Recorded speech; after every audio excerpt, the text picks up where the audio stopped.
안녕하세요. 저는 착한 아들 둘을 둔 나약한 엄마입니다. 제게는 생각만 해도 끔찍하고 여태 살 떨리는 경험이 하나 있는데요. 아직도 그때의 기억을 털어내지 못하고 가끔씩 악몽을 꿉니다.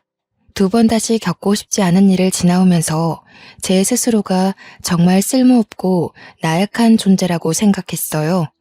두 아이의 엄마로서 전혀 그 노릇을 못했고 무능하기 짝이 없다고 자책을 많이 했죠. 한때는 엄마의 자격이 없다고 여기며 정말 큰일 날 생각까지 했던 사람입니다. 그때마다 제 곁에서 정신 차릴 수 있도록 따끔하게 충격을 준 남편 덕분에 끝내 기회를 다시 얻었네요. 이 글을 쓸 수 있게 되기까지 마음적인 여유를 얻는 데에 굉장한 시간이 걸렸습니다. 이제는 2년 전의 이야기가 되어버린 저의 끔찍한 과거를 지금 청취자들에게 들려드리고자 합니다. 저희 부부는 중국집 가게를 하는 사장입니다. 남편과 함께 신혼 때부터 계획해서 차린 중국집인데요. 한자리에서 제법 오래 했고 매상을 차곡차곡 부지런히 올려 제법 살림을 넉넉하게 살고 있었죠. 위치가 초중고 모여있는 근방에 있었기에 손님은 늘 끊이지 않았어요. 학교에서 배달을 시킬 때도 많고 가족 단위의 손님들이 학교 주변에서 외식하면 만만하게 들여다보는 곳이 저희 중국집이었거든요. 특히 입학식과 졸업식엔 아주 난리가 난답니다. 휴일이 없다 보니까 저희 부부는 평일 낮에 조금 한산할 경우가 휴일이나 다름없었어요. 어떨 때는 피곤해서 하루 정도 쉬고 싶기도 합니다. 사람이라면 아무리 돈 잘 버는 장사치라도 놀고 싶잖아요. 드러눕고 싶기도 하고. 그럼에도 저희 부부는 늘 손님들께 파이팅 넘친다는 소리를 많이 들었는데요. 저희가 그렇게 힘내서 매출에 신경을 기울일 수 있었던 건 당연히 사랑스러운 두 아들 덕분이랍니다. 저희 애들은 특히 짜장면을 좋아해요. 아들 둘은 매번 부모님이 짜장면 집을 해서 너무 좋다고 해맑게 얘기를 하더라고요. 아들들이 말하기를 자기들 반에서 저희 부부가 제일 갖고 싶은 부모님으로 소문이 났다지 뭡니까. 아들 친구들이 하나같이 저희 아들을 보고 매일 짜장면을 공짜로 먹을 수 있어서 좋겠다고 그렇게 부러워한대요. 자식들이 저렇게 저희를 자랑스러워하고 좋아하는데 저희가 어떻게 힘이 안 생기겠습니까? 자식들만 보면 없던 힘도 생긴다는 저의 친정 부모님 말이 자식을 낳고 보니까 완전 이해가 되더라고요. 건강하게만 자라줘도 너무 좋은데 저희 부부가 또 하나 복받은 게 뭐냐면요. 저희 아들들은 연년생인데도 싸우지 않고 참 사이가 좋았다는 거예요. 쌍둥이처럼 똑 닮아서 사람들이 볼 때마다 쌍둥이 아니냐고 묻기도 하는데 보통은 형제 자매가 그런 소리를 들으면 서로 기분 상해하지 않습니까? 그런데 저희 아들들은 사람들한테 그런 소리 듣는 걸 되게 좋아하고 즐겼다는 겁니다. 형제 애가 남다르게 좀 강했어요. 한참 친구들 좋아할 시기인데도 둘과의 약속이 우선인 애들이었다니까요. 둘이서 놀 땐 웬만한 사이좋은 딸아이들처럼 매일 붙어 다니면서 얌전히 불록놀이를 한답니다. 부모라면 내 새끼들이 싸우지 말고 사이좋게 지내길 바라잖아요. 솔직히 둘째를 가지고 성별이 남자아이란 걸 알았을 때 내심 첫째와 자주 싸우게 될까봐 걱정했거든요. 그런데 첫째가 둘째한테 먼저 많이 양보하다 보니까 둘째도 자연스레 그걸 배워서 형을 챙기더군요.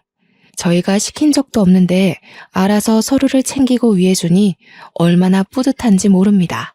둘째가 초등학교를 입학하고부터는 첫째랑 둘이서 학교까지 나란히 같이 다니게 되었는데요. 1살 차이라지만 첫째가 워낙 듬직했기 때문에 저와 남편은 얼른 둘째가 학교를 다니길 기다리고 있었습니다. 둘째가 아직 유치원 졸업을 못했을 땐 늘 제가 일을 하다 말고 데리러 갔었거든요. 일이 바쁠 때 항상 아이 하원이 겹쳤는데 남편 혼자 두고 얼른 나갔다 오는 것도 생각보다 곤란한 일이더라고요. 그런데 아들들이 같이 학교를 다니니까 첫째가 알아서 둘째를 데리고 학교를 하는 겁니다. 이마저도 첫째한테 부탁한 일이 아니었어요. 말 그대로 첫째가 알아서 둘째를 챙겨 나오고 있더군요. 둘째 손을 꼭 잡고 하교를 하는 모습을 보고서 그때 제가 첫째한테 앞으로 동생 챙겨서 와줄 수 있겠냐고 부탁을 했었습니다. 엄마가 이런 부탁해서 미안해. 우리 현중이가 동생 잘 챙겨서 집에 올 수 있지? 엄마 아빠가 너무 바빠서 현수를 못 챙길지도 모르거든. 현중이가 형으로서 한번 책임져 볼래? 그런 건 걱정 마. 현수 마치는 시간이랑 내가 마치는 시간이랑 비슷해서 별로 어렵지 않아. 현수한테도 혹시 먼저 마치게 되면 우리 반에 오라고 했거든. 현수도 알겠대. 우리가 무슨 복이 있어서 이렇게 듬직한 아들들을 낳았을까. 현중이 덕분에 엄마 아빠가 더 힘내서 짜장면 팔 수 있겠다. 고마워 아들. 첫째가 흔쾌히 허락해주는 덕에 저는 남편과 장사에 좀 더 신경을 쓸 수 있었어요. 그리고 저희에겐 이웃이기도 했고 같은 학부모 입장이기도 한 측근 부부가 있었습니다. 저희 가게 옆에 나란히 장난감 가게 하나가 있었어요. 같이 장사하는 입장에서 오다 가다 마주치는 덕에 친해진 이웃들이죠. 그 사람들과는 자녀 학교가 같은지라 학부모 교육이나 모임이 있으면 시간 맞춰 같이 갈 정도로 친했습니다. 유나 엄마, 학교 상담 오늘 윤주 차례지? 우리 아들 순서랑 비슷하게 걸려서 같이 가면 될 것 같은데 시간 괜찮겠어? 그럼요 언니. 나중에 저녁 때쯤 제가 언니 가게 찾아갈게요. 상담 끝나고 차 한잔 할래요? 이번에 저희 외가 쪽에서 콧감 가지고 왔는데 아주 실하고 맛있더라고요. 좀 챙겨드릴게요. 맛있는 거 있으면 늘 나눠 먹고 서로의 자녀들을 내 자녀처럼 돌봐주기도 했습니다. 너무 고맙게도 우리 아들들 생일이 되면 그 집에서 장난감도 하나씩 선물을 해주곤 했어요. 직접 골라서 원하는 걸 갖게 해주었는데 그날만 되면 아들들이 아침부터 기뻐 날뜁니다. 장난감 받는 날이라면서 마치 산타 할아버지한테 선물 받는 것처럼 행복해했죠. 아들이 둘인 저희와 달리 그쪽은 딸이 둘이었는데요. 저희처럼 연년생은 아니었고 첫째 딸이 우리 첫째 아들과 동갑이고 둘째 딸이 아직 유치원을 다니고 있었습니다. 서로 거리가 가깝다 보니까 자연스레 아이들 4명이서 서로를 잘 어울려 놀게 되더라고요. 따로 소개해준 적도 없는데 자기들끼리 이미 친한 걸 보고 역시 아이들 친화력은 남다르다고 생각했죠. 또 아이들 입장에선 얼마나 재미있는 환경이겠습니까? 조금만 왔다 갔다 하면 부모님 가게를 탐방할 수 있고 더 가면 학교 놀이터에서 놀 수도 있고 서로 늦게까지 놀더라도 집이 가까우니 금방 귀가할 수 있으니 말입니다. 저희 아들들은 물론이고 장난감 가게 딸내미들에게도 짜장면을 무상으로 많이 제공해줬습니다. 맛있는 거 좋아할 나이들이다 보니 딸아이들도 자기 집에 가서 밥을 안 먹고 꼭 저희 가게로 와 중국 음식으로 해결하더군요. 아이들 건강에 해라도 될까봐 제가 나름 조절해서 식사를 챙겨주기도 했네요. 한날은 장난감집 둘째 딸이 짜장면을 먹는데 온 얼굴에 범벅을 해놨더라고요. 어머 유나야. 아이고 세상에 너희 엄마 아빠가 보면 시겁하겠다. 예쁜 옷도 다 버려놨네. 안 되겠다. 이러고 가면 내가 네 엄마한테 욕먹겠어. 이모랑 같이 씻으러 가자. 저는 그대로 아이를 달랑 들어서 2층으로 올라가 샤워까지 시켰습니다. 옷이 다 더러워져서 당장에 갈아입을 옷은 없고 타올로 둘둘 감고 제 외투로 감싸 안아서 장난감 가게까지 뛰어갔던 걸로 기억합니다. 그때 그 집 가게 사모님이랑 얼마나 웃어댔는지 몰라요. 그 집에서 고맙다고 말하다가도 자기 딸내미 몰골을 보면서 귀엽다고 엄청 사진을 찍었습니다. 지나고 생각해보니 그 당시 참 즐겁고 평화로운 날들을 보냈었네요. 아이들 넷은 주로 학교 앞 놀이터에서 놀곤 했습니다. 아무래도 놀거리가 가장 많은 곳은 놀이터이지 않습니까? 놀이터는 저희 가게에서 횡단보도 하나만 건너면 바로 있어요. 항상 시간과 약속을 잘 지키면서 놀던 아이들이기에 부모 되는 저희 입장에서 걱정이 좀 덜했던 것 같습니다. 정해진 시간까지 놀고 와서 저희 집에서 같이 밥 먹고 해산하는 게 아이들의 패턴이었죠. 둘째들은 휴대폰이 없었지만 첫째 2명은 휴대폰을 가지고 있었기에 연락이 가능하다는 점에서 어른들이 조금 더 안도했습니다. 그랬기 때문에 아이들에겐 늘 문제가 없었고 매일 같은 일상이라 그날의 실수는 더더욱 상상하지 못했어요. 지금도 당시만 생각하면 그렇게 심장이 떨립니다. 이날 제 목숨이 끊어진 것과 다름이 없는 일이 발생한 것인데요. 한날 장난감 가게 부부를 저희 중국집으로 초대해서 브레이크 타임에 같이 담소를 나누고 있던 적이 있었습니다. 한참 놀고 있어야 할 아이들이 갑자기 허둥지둥 소리를 지르며 들이닥치는 겁니다. 엄마, 아빠, 어떤 아저씨들이 현수 잡아갔어요. 문방구에 유나 젤리 산다고 같이 갔다가 유나가 울면서 혼자 돌아왔는데 현수가 잡혀갔다고 그랬어요. 원래 유나를 데려가려고 했는데 현수가 구해주다가 현수가 잡혀갔대. 우리가 다 같이 가봤는데 이미 현수가 없어져서 못 찾았어. 아이들이 서로 큰 소리로 자기의 의견부터 앞세우고 옆에서 유나까지 오느라 뭐라고 얘기를 하는지 다들 처음엔 바로 알아듣지 못했습니다. 응? 뭐라고? 한 사람씩 얘기해봐. 뭐 재미난 일 있었던 거야? 다들 얼굴에 땀이 장난 아니네. 오늘 단체로 목욕시켜야겠어. 이때만 해도 다들 남편 말에 하하호호 웃기만 했던 걸로 기억합니다. 그런데 엄마라면 자식이 잘못된 상황에 대한 촉이란 게 있잖아요. 그 난잡하고 정신없는 상황에서 제 온몸의 털이 바짝 솟는 겁니다. 남편을 포함해서 장난감 가게 부부들도 아이들을 우선 진정시키는 데에 신경을 기울인 반면 저는 가게를 당장 박차고 나갔습니다. 중구난방한 아이들의 주장에서 제 둘째 아들의 위험한 신호를 알아들었거든요. 제가 가장 먼저 가게를 뛰쳐나왔고 뒤늦게 아이들에게서 상황을 제대로 듣고 따라 나온 남편과 장난감 가게 부부가 시겁하며 같이 뛰었습니다. 저희들 모두는 우리 첫째가 알려주는 곳으로 정신없이 달려갔어요. 그러니까 아이들 말은 골목 쪽에서 차 한 대가 나타났고 원래는 유나를 데려가려 했는데 같이 있던 제 둘째 아들이 그걸 말리다가 아저씨 다리를 깨물었고 그것에 화난 아저씨가 유나를 버리고 제 아들을 잡아갔다. 그렇게 설명을 해주었습니다. 그 말을 듣는데 순간 머릿속이 새하얘지는 게 아니겠어요? 다리에 힘이 풀리고 심장이 내려앉아 정신을 차릴 수가 없더라고요. 어떡해 여보, 우리 현수 어떡해. 잘못된 거 아니야? 이게 대체 무슨 일인 거야. 빨리 찾아야 돼. 이러고 있을 시간 없어. 경찰 불러 얼른. 남편도 사태의 심각성에 놀란 듯 했지만 제가 정신없이 우니까 일단 저를 진정시키려 하더군요. 저는 애꿎은 남편을 붙잡고서 다 필요 없으니까 당장 경찰한테 전화 좀 해달라고 소리만 질렀습니다. 옆에서 장난감 가게 부부가 대신 신고를 해주었고 얼마 뒤 경찰이 우리를 태우러 왔어요.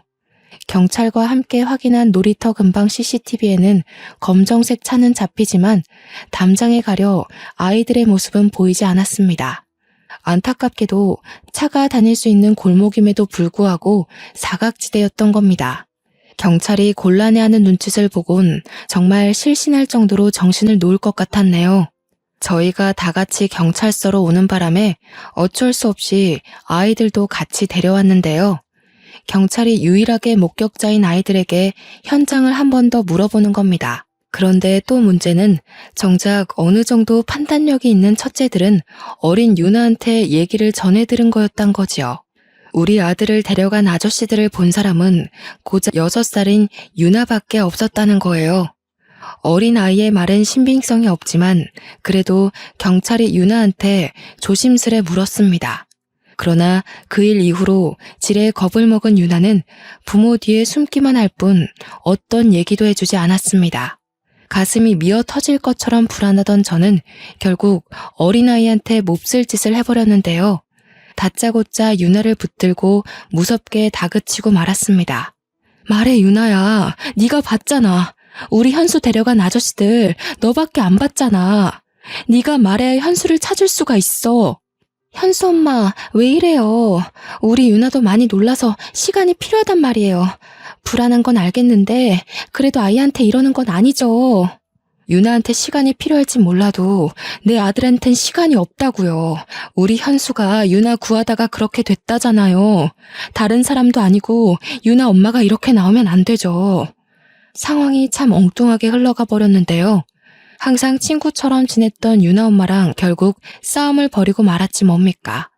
어른들이 목소리 높여서 다투다 보니까 유나는 또 큰 울음을 터뜨렸고, 경찰은 그런 유나한테서 더 이상 목격자 진술은 어렵다고 판단을 해버렸습니다. 당시에는 유나의 진술이 무엇보다 큰 희망이었는데 그것마저 가망이 없게 되자 저는 절망하고 말았는데요. 경찰들한테 무릎을 꿇고 사정을 하면서 제발 우리 아들 좀 찾아달라고 부탁을 했습니다. 그나마 이성을 붙들고 있던 남편이 경찰과 얘기를 해서 신고 접수를 했던 걸로 압니다. 그 길로 우리 집과 장난감 가게 부부는 사이가 서먹해졌어요. 그래도 꽤 긴 세월을 이웃으로 함께 잘 지냈는데 한순간에 남보다 못한 사이가 되어버렸죠. 그러거나 말거나 저는 경찰 도움으로 아들 찾는 데 여념이 없었습니다. 장사는 해야 했기에 남편만 정신 바짝 차려 일을 했고, 저는 길거리를 돌아다니며 전단지를 뿌려 방송국도 찾아가 할 수 있는 모든 걸 다 시도하며 아들 찾기에만 온 에너지를 쏟았습니다. 저희 집이 돈이 부족한 게 아니기 때문에 제 아들을 찾기 위해서 더더욱 수단을 가리지 않았죠. 그러면서도 하원하고 돌아오는 유나를 기다렸다가 유나를 붙잡고 계속해서 그날의 진위를 물었습니다. 유나야, 아직도 말해줄 생각이 없는 거니? 우리 현수는 너 구하려다가 사라졌는데 너는 뭐가 그렇게 무서워서 입을 꾹 닫고 있는 거야? 이모가 불쌍하지도 않아? 유나가 기억나는 거 조금만 얘기해줘도 현수 오빠 찾을 수 있어. 응? 그만하세요, 아줌마. 저희 엄마가 아줌마 만나서 얘기하지 말라고 그랬어요. 제 동생 그날 이후로 잠도 제대로 못 자요. 엄마가 최대한 그날을 잊는 게 좋다고 저보고도 얘기하지 말라고 했어요. 뭐? 지금 너희들은 다 무사하다고 이렇게 모른 척하는 거야? 우리 현수가 유나를 무슨 마음으로 구했는데 어떻게 우리한테 이럴 수가 있어? 유나가 잠을 제대로 못 잔다고? 그럼 우리 현수는, 집에도 못 오고 있는 우리 현수는 얼마나 무섭겠어. 아이들한테 화풀이를 해서는 안 되는 거였는데 어른답지 못하게 고작 9살과 6살짜리 애들을 붙잡고 성질을 내버렸습니다. 그냥 너무 화가 났던 것 같아요. 우리 아들이 좋은 마음으로 유나를 도와줬을 걸 알기 때문에 마냥 모른 척 그날을 덮으려고 하는 유나 식구들이 밉더라고요. 제가 울분을 터뜨리자 윤주가 유나를 슬쩍 당기며 제게서 떨어뜨려 놓았습니다. 그대로 저한테서 도망쳐 부모님을 부르며 집으로 달려갔죠. 저만 이 상황이 답답했던 겁니까? 유나네 부모님들은 같은 어른이 돼서 어떻게 이럴 수 있답니까? 자기 딸을 살리다가 우리 아들이 변을 당한 건데 어쩜 이리 모르쇠하고 있을 수 있어요? 하루 이틀 지날 때마다 커져가는 불안감을 이기지 못하고 저는 장난감 가게까지 찾아가서 난동 부리길 여러 번 했던 것 같습니다. 유나 엄마, 좀 나와 봐요. 유나 엄마가 어떻게 우리한테 이래요?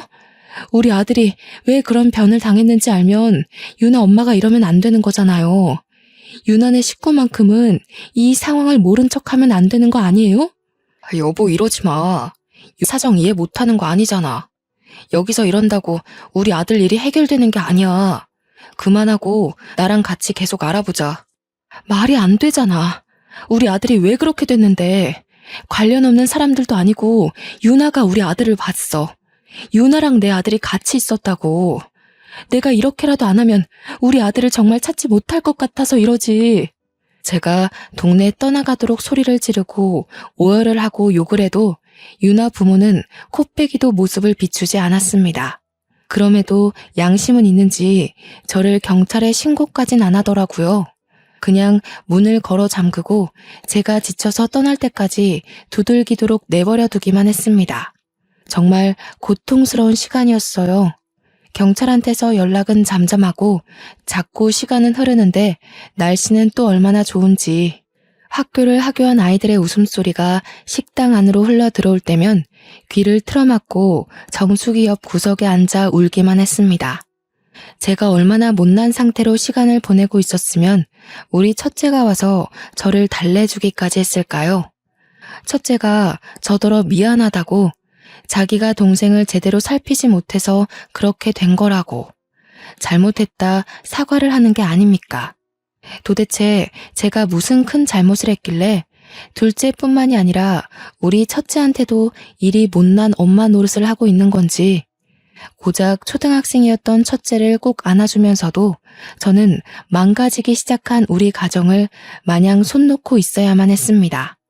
앞으로 우리 식구들이 얼마나 아픈 시간을 보낼지가 예측이 되더라고요. 별 수 없었죠. 그걸 알았음에도 제가 전혀 차릴 기운이 없었다는 겁니다. 그렇게 세월이 흘러서 결국 유나가 초등학생이 될 때까지 제 아들은 찾지 못했어요. 그 사이 결국 유나네는 이사를 가게 되었죠. 아마 그때부터였을 겁니다. 저는 다 죽은 사람처럼 집 밖을 나오지 않았어요. 장사도 돕지 못하고 내내 둘째 방에 누워만 있었습니다. 우리 아들의 살내음이 여전히 남아있는 그곳에서 벗어나지 못했어요. 매일 울기를 반복했고 실제 둘째의 꿈을 몇 번 꾸기도 했습니다. 첫째와 남편은 저를 걱정하면서도 어쩌지 못해 같이 소가리만 했는데요. 아픔이라는 건 시간이 약이라는데 저는 아들을 잃은 지 수년이 지나도 정신을 못 차리겠더라고요. 벌써 둘째를 못 본 지가 20년 가까이 되었지만 저의 시간은 여전히 과거의 그날로 멈춰 있었고 남편이 저를 병원에 데려갈 정도로 우울증까지 찾아왔습니다. 저 때문에 남편이 많이 고생했어요. 남편도 아들을 잃은 상심이 말 못하게 클 텐데 제가 너무 몸져 눕다 보니까 그 마음을 억지로 억눌렀을 거란 말이에요. 남편이랑 첫째 생각하면 그만 기운을 내야 하는데 하면서도 돌아서는 순간 둘째 생각 때문에 모든 걸 다 까먹어버리고 말았습니다. 그렇게 저희 식구들은 둘째가 없는 그 순간부터 매일 지옥길을 걸어왔습니다. 여보, 이번에 현중이 졸업해. 현중이가 당신 왔으면 좋겠다고 하더라. 언제까지 현수 때문에 현중이 내버려 둘 거야. 현중이 생각해서라도 기운 내야지. 제 시간은 둘째가 8살인 그때로 멈춰 있는데 어느새 첫째는 대학을 졸업하는 나이가 돼버렸더라고요. 제가 살펴보지 못한 사이에 첫째는 벌써 의대 졸업을 앞둔 장학생이 되어 있었습니다. 시간이 벌써 그렇게 흘러버렸다는 걸 정말 몰랐어요. 그런데도 왜 나는 여태 둘째를 찾지 못했을까? 내겐 그렇게 수많은 날들이 있었고 기회가 많았는데 왜 무력했을까? 더 힘을 내지 못했을까? 이렇게 모든 생각들이 결국 둘째로 이어지고 끝내 저를 향한 자책으로 연결이 되는데 제가 첫째를 챙길 수 있었을 리 만무하지 않습니까? 저는 남편과 첫째 졸업 이야기를 하다가도 둘째를 어제 잃은 사람처럼 남편 품에서 또 눈물을 흘렸습니다. 나 죽을 것 같아, 여보. 아무래도 안 되겠어. 우리 현중이한테 너무 미안하지만 나 우리 현수 이렇게 보내고 못 살아요. 내가 우리 아들 혼자 있는 걸 이대로 둘 수가 없을 것 같아. 무슨 소리 하는 거야, 지금? 현수를 정말 생각한다면 죽을 것 같은 힘을 억지로 내서라도 내 아들을 기다릴 생각을 해야지. 쓸데없는 생각하지 마. 당신 지금 현수 엄마이기도 하지만 현중이 엄마이기도 해. 이때야말로 제가 정말 진심으로 극단적인 생각을 했던 순간입니다. 그 어린 아들이 누군지도 모를 어른의 손에 잡혀가 낯선 곳에서 혼자 두려움에 떨고 있을 생각을 하니 엄마인 제가 숨을 쉬고 있는 게 너무나도 죄스럽게 느껴졌거든요. 엄마로서 아무것도 못하고 손 놓고만 있어야만 하는 당시 현실이 저를 손가락질하는 기분이었습니다. 아무래도 제가 무의식적으로 우리 아들이 죽었다고 인정한 듯 싶어요. 그래서 그때 아마 제 둘째를 따라 죽고 싶었던 게 아닌가 생각이 듭니다. 제가 그런 위험한 고백을 하고 나서부터 남편과 첫째는 번갈아가며 저를 더 극진히 보살폈습니다. 그야말로 민폐 덩어리가 따로 없었죠.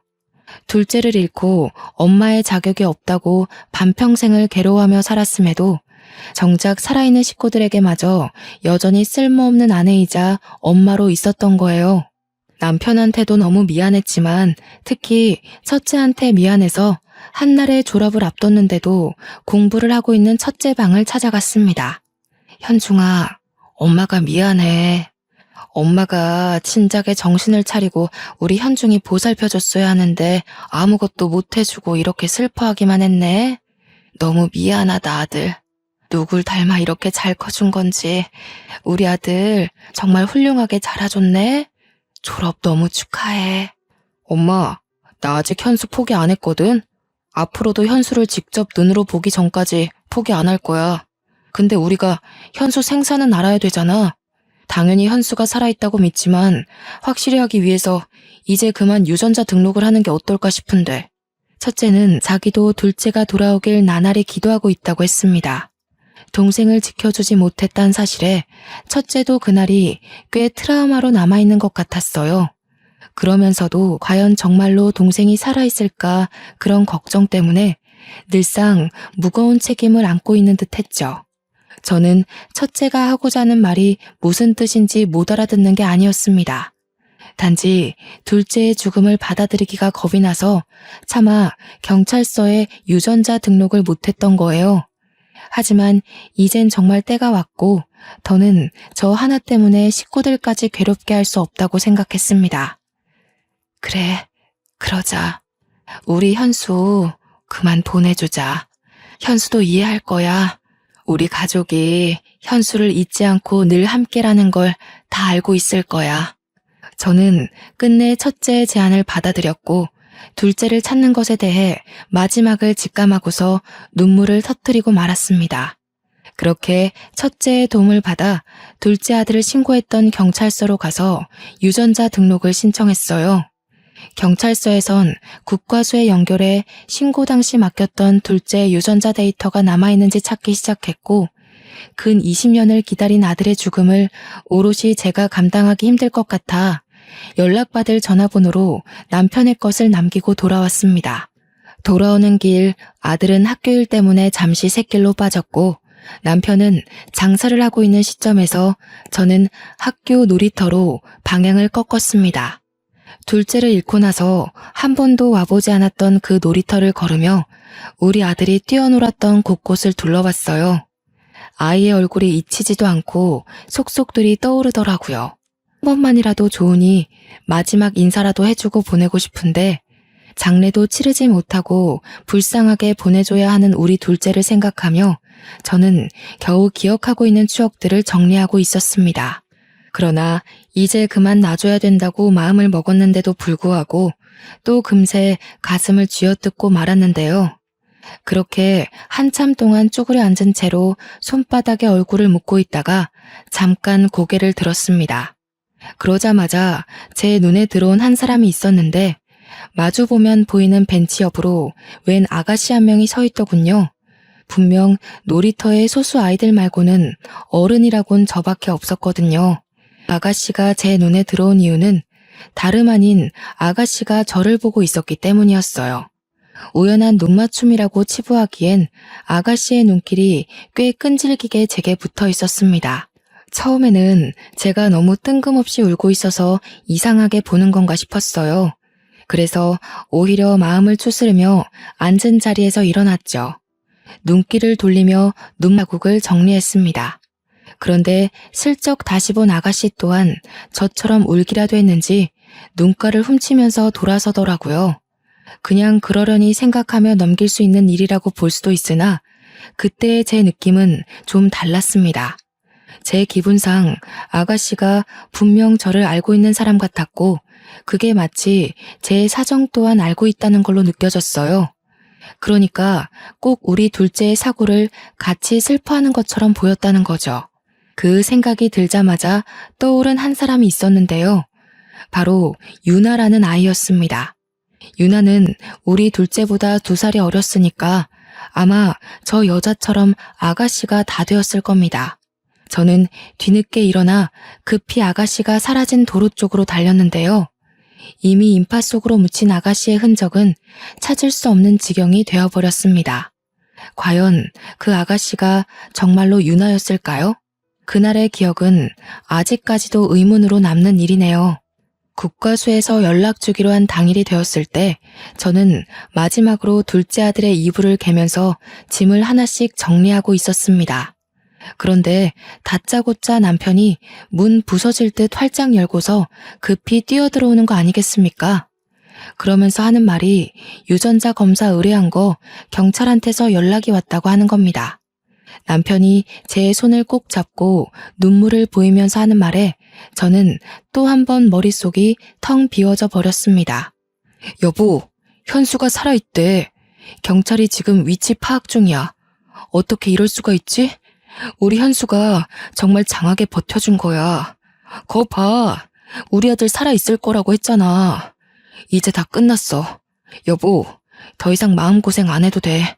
정말 고생했어. 남편의 말을 듣는데 지금 제가 꿈을 꾸고 있는 건지 판가름하기까지 오래 걸렸습니다. 남편이 울면서 저를 품에 안아주었을 때야 저는 모든 사실을 실감했죠. 그게 정말이야? 정말 우리 아들이 살아있대? 어디? 치리대. 당장 가봐야겠어. 여보, 나 좀 아들한테 데려다 줘. 경찰이 연락 줄 거야. 아마 하루 정도는 걸릴 거라고 했어. 이제 막 추적 들어갔다고 찾는 건 지금부터래. 아마 살아있을 가능성이 크다고 했어. 남편 말대로 둘째를 찾은 뒤에 연락을 주겠다던 경찰은 하루가 지나서 다음날 아침에 전화를 해주었습니다. 진작에 일정을 정리해놓았던 저희 가족은 모두 경찰서로 정신없이 갔어요. 경찰이 안내해준 곳으로 따라갔더니 웬 청년이 하나 앉아 있었는데요. 좀 꾀지지하긴 했으나 우리 둘째가 맞다는 걸 단번에 알아봤지 뭡니까. 너무 많이 커버렸지만 제가 바로 알아볼 수 있었던 이유는 바로 첫째와 쌍둥이처럼 똑 닮은 얼굴 때문이었습니다. 현수야, 아이고 감사합니다. 하느님 너무 감사합니다. 우리 현수 고생 많이 했지. 엄마가 늦게 찾아서 미안해. 이렇게 살아있는 줄도 모르고 엄마가 더 노력하지 못했어. 고맙다. 있어줘서 고마워. 그때부터 저는 정신없이 울면서 우리 둘째 얼굴을 만지느라 주변 기억들은 좀 흐릿합니다. 둘째를 안아주면서도 이게 현실이 맞나 싶어서 몇 번이나 아들을 주물럭거렸어요. 남편과 첫째와도 인사를 나누는 둘째를 놓지 못하고 내내 붙잡고 있었습니다. 둘째가 제게 엄마라고 불러주는 말을 듣고 나서야 이 모든 것이 현실이라는 걸 제대로 받아들였던 것 같네요. 저희 식구들은 둘째의 이야기를 듣기까지 가족 간의 상봉을 실감하느라 좀 오래 걸렸습니다. 도대체 어떻게 지냈던 거야? 이렇게 멀쩡히 살아있었으면서 왜 우리를 찾아오지 못했어? 어디 멀리 가서 있었던 거니? 너를 찾으려고 방방곡곡을 돌고 방송까지 냈는데도 못 찾았는데 그럴 만한 이유가 있었던 거야? 몰라. 살았는지도 모르겠고 집에 어딘지도 기억이 잘 안 나고 그냥 깡패 아저씨들이 도망가면 가만 안 둔다고 해서 시키는 대로 있었어. 듣고 보니 둘째는 잡혀가자마자 웬 껌파리로 구걸을 하면서 사람들한테 돈을 받아 바치는 일을 했다고 합니다. 질이 나쁜 아저씨들이라 너무 무서워서 감히 탈출할 생각도 못했고 자기 말고도 다른 어린애들이 많았다고 해요. 고등학생 나이가 되고부터는 아저씨 일터에서 일을 했는데 거기 손님으로 오는 아저씨들이 도박으로 돈을 잃으면 홧김에 손찌검을 하는 사람들도 있었다고 하는 거 아니겠습니까? 그 소리를 듣는데 얼마나 억장이 무너지던지. 아들 손을 잡고 있는 내내 두 손이 우리 남편 손보다 거칠어서 한참 문질렀던 것 같아요. 심지어 둘째는 이름도 바뀌어 있었습니다. 그래서 저희랑 경찰이 더 찾지 못했던 거였어요. 그래도 유전자 검사 덕분에 둘째의 신원이 밝혀졌고 그 바람에 둘째가 있었다던 도박장이 다 털렸다고 해요. 형사가 들이닥쳐서 거기 도박쟁이들이 죄다 잡혀온 걸로 알고 있습니다. 얼마나 고생을 했으면 애가 이렇게 삐쩍 말랐을까. 어디 아픈 데는 없니? 그동안 많이 힘들었지. 이젠 아무 걱정하지 마. 엄마가 다 해결해 줄게. 저를 잊었을 거라고 생각했어요. 찾지 않길래 원망도 했지만 제가 이름까지 바뀌어 버렸으니까 못 찾을 수도 있겠구나 하면서 이해도 되고 또 살다 보니까 원래 이렇게 사는 게 익숙하기도 했던 것 같고. 그럴 리가 있겠어? 네가 우리 식구한테 얼마나 소중한 가족인데. 엄마 아빠가 정말 노력 많이 했어. 너가 없고 나서부터 하루도 편하게 지낸 날이 없다고. 나도 내 선에서 너 찾으려고 많이 알아보기도 했고, 그 노력이 부족했을 수도 있지만 절대 잊어버린 게 아니라는 것만 알아줘. 둘째가 저희 부부에겐 존댓말을 썼지만 첫째한테는 그래도 반말을 하더라고요. 부모와의 애와 형제의 애가 다르다는 게 이런 부분에서도 뭔가 작용하나 봅니다. 둘째는 형이 주는 손길을 잡고서 내내 참고 있던 눈물을 터뜨렸어요. 부모도 부모지만 형과의 추억이 제법 길고 강하게 남은 것 같아 그마저도 얼마나 다행인지 몰라요. 그렇게 한참을 가족끼리 대화를 나누고 있는데 중간에 경찰이 오더니 둘째한테 무언가를 보여주더라고요. 다행히 몽타주가 잃지 않은 사람도 같이 잡혀왔네요. 보안이 상습범이더라고요. 배현수 씨 잡아간 사람 이렇게 생긴 사람 맞나요?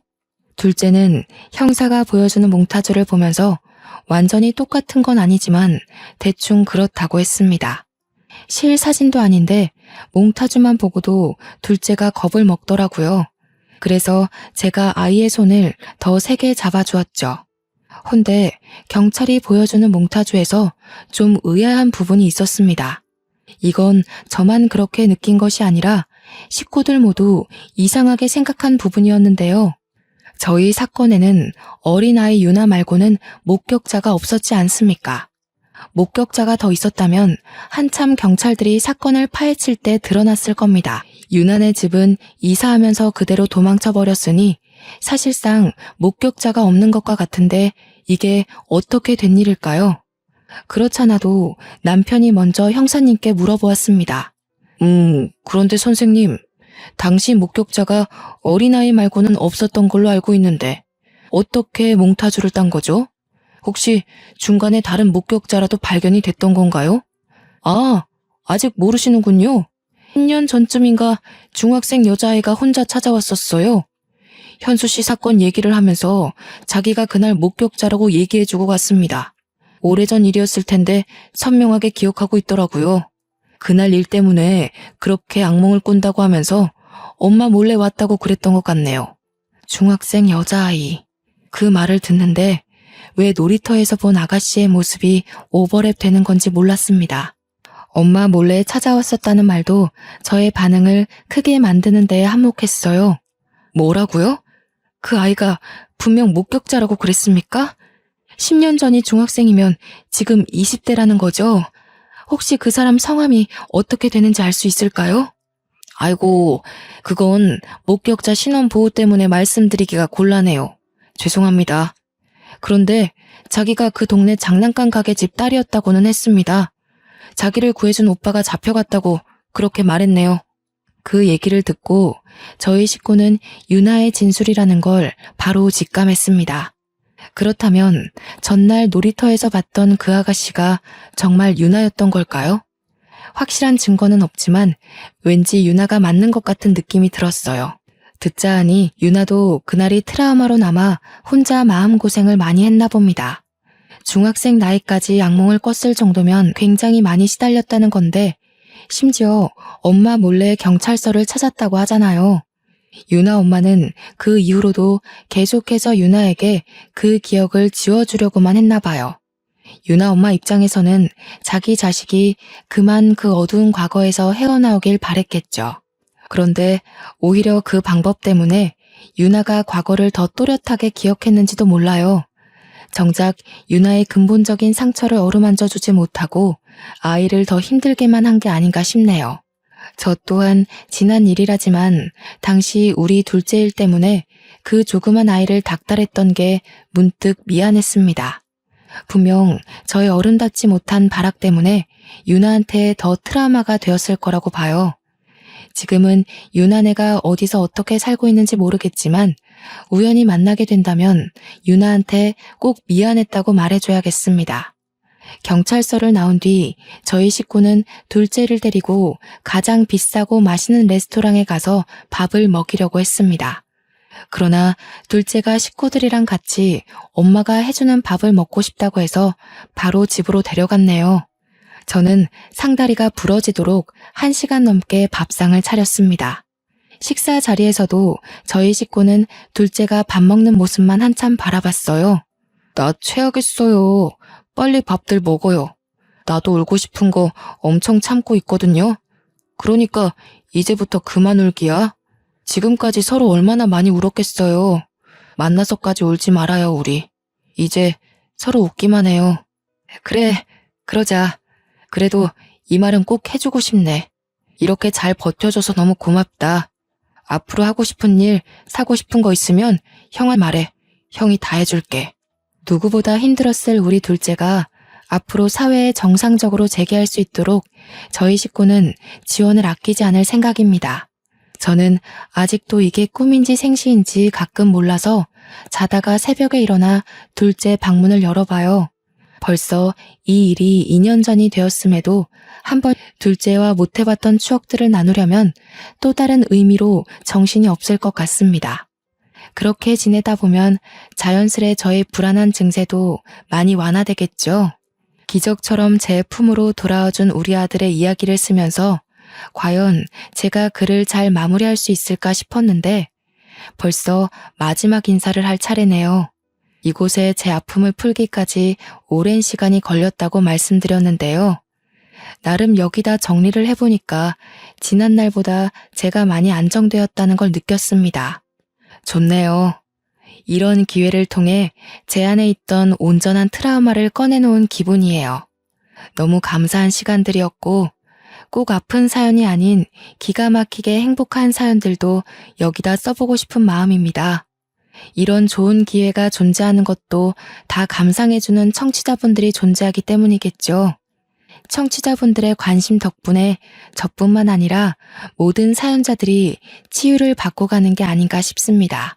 오늘도 역시 또 하나의 사연을 경청하여 들어주셔서 감사하고요. 하시는 일 늘 번창하시기를 바라겠습니다. 그럼 이만 인사드릴게요.